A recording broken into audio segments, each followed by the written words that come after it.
welcome to Commanding on a Budget. This week's budget pick is Ashes to Ashes. This uncommon can be found for about 25 cents. It sucks to take 5 damage, but being able to exile creatures in black is worth it. Not to mention you get to exile 2 creatures, which is quite a bargain for 3 mana. Today we're going to take a look at Karsten's Stonebrow Krosan hero deck. Stonebrow is a 4/4 for 5 that attacks as a 6/6. He also gives other attacking creatures with trample +2/+2, so this deck plays a lot of creatures with trample to make the most of that ability. This deck is very typical of red-green decks. Ramp into big beaters, turn them sideways, then finish off opponents with a red burn spell if necessary. Most of this deck's beaters have trample, so these creatures will swing with the +2/+2 from Stonebrow if he's on the battlefield. Akroma, Angel of Fury, is a nightmare for blue and white players. And for everyone else too, because she's a huge fire-breathing flyer. Deus of Calamity. Nobody likes to throw creatures in front of a 6/6 trample, but this guy forces people to make unfavorable combat decisions because they don't want to lose a land. Flameblast Dragon. He doesn't have trample, but he does allow you to put extra mana into burning off creatures or getting in some extra damage. Giant Solifuge is like an awesome ball lightning that doesn't go away and can't eat spot removal. Hydra Omnivore doesn't have trample, but if this guy hits someone, everyone will take damage. Liege of the Tangle is an 8/8 who makes more 8/8s, and since you're playing ramp, you can afford to lose a few lands. The only way this guy could be better is if he gave the lands trample as well.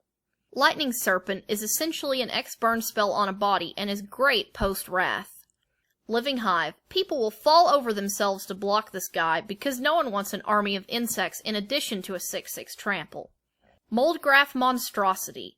This crap rare is an all-star in Stonebrow because he has trample and can get creatures back. Panglacial Worm turns all your ramp spells and fetch lands into a big body.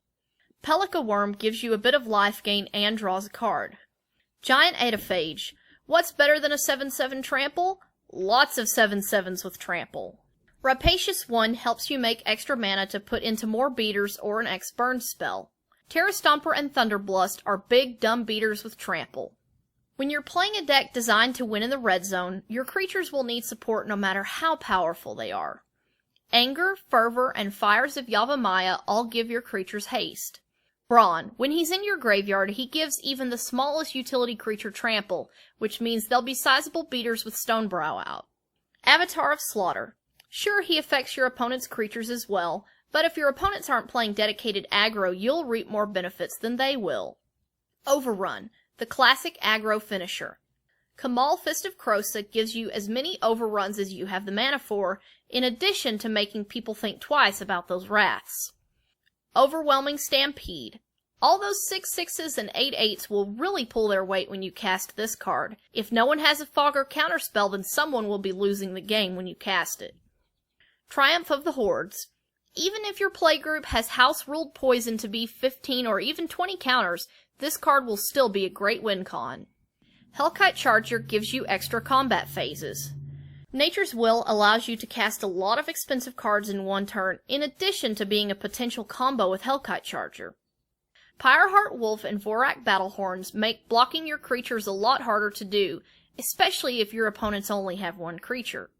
Familiar Ground. It may have the opposite effect from Pyreheart Wolf, but limiting your opponent's options during combat is always good. And if you happen to have Pyreheart Wolf out, then all of your creatures will be unblockable. Ghitu Fire Breathing gives a creature fire breathing, but it can be bounced if the creature dies, the enchantment is targeted, or even if you just want to put it on a different creature. Loxodon Warhammer turns any creature into a good beater. The lifelink is very useful, since you'll probably be a big target for the rest of the table. With all the big spells you're playing, you'll definitely want some mana ramp. All but one of the ramp cards in this deck is on a creature since the deck wins through combat. Dawnshredder Elk, Diligent Farmhand, Farhaven Elf, Krosan Tusker, Ondu Giant, Seedguide Ash, Viridian Emissary, Yavimaya Elder, Yavimaya Granger, and Explosive Vegetation.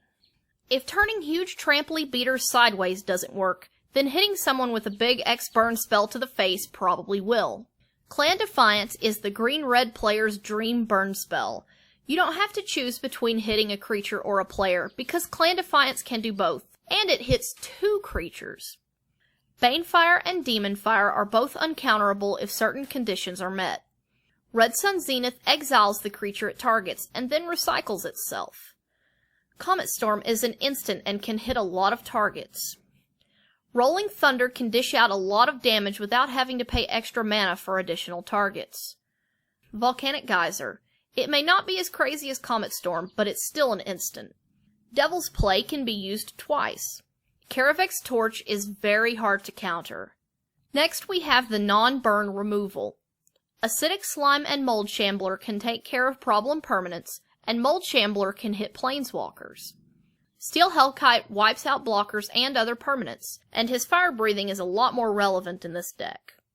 Wickerbow Elder can hit artifacts and enchantments. Desert Twister. This deck's one option for creature spot removal that isn't burn. Green has some very powerful creature tutors, if you're not on a budget. That being said, this deck still has access to a few tutors. Fierce Empath and Monvolley Beast Tracker are conditional tutors. Good thing this deck plays a lot of creatures with a converted mana cost higher than 6 that also happen to have trample. Signal the Clans. It has the red element of chaos, but is still a solid card. Need to deal with an artifact or an enchantment? Grab Acidic Slime, Wickerbow Elder, and Mold Shambler. Losing to another aggro deck? Get Steel Hellkite, Flame Blast Dragon, and Pelika Worm. Brutalizer Exarch may put the creature on top and cost 6, but it can find any creature, which is more than the other tutors in the deck can do. This is a green-red deck, so any sort of card advantage is pure gold. Crystal Ball helps filter through your library, which is especially helpful if you have Garruk's Hoard out. Harmonize draws a few cards. Garruk's Hoard.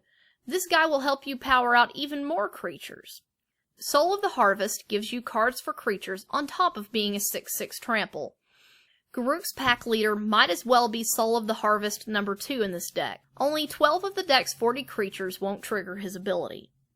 Now for the lands.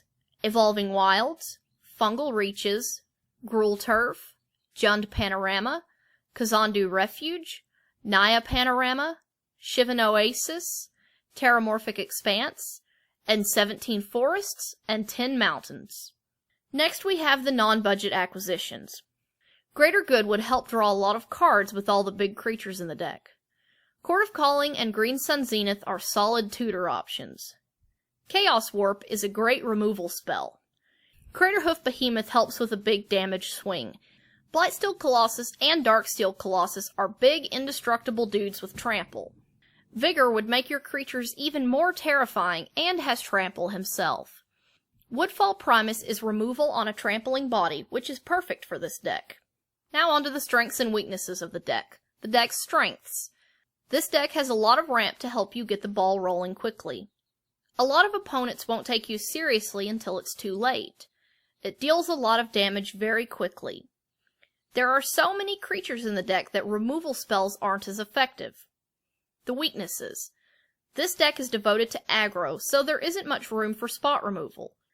If you don't kill opponents before they are able to establish themselves, things get very difficult.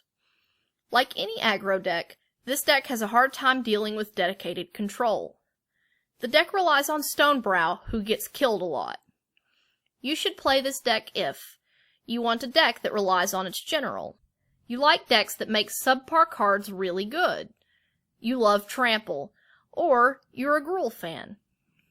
Karsten's Stonebrow deck is a blast to play. Because of its simple design and game plan, it's great for newer Magic players. Making Stonebrow good requires playing a lot of creatures that don't normally see play in Commander, which makes for a fairly unique deck. What subpar cards do you play because of your Commander? Let me know in the comments section below, and as always, thanks for watching.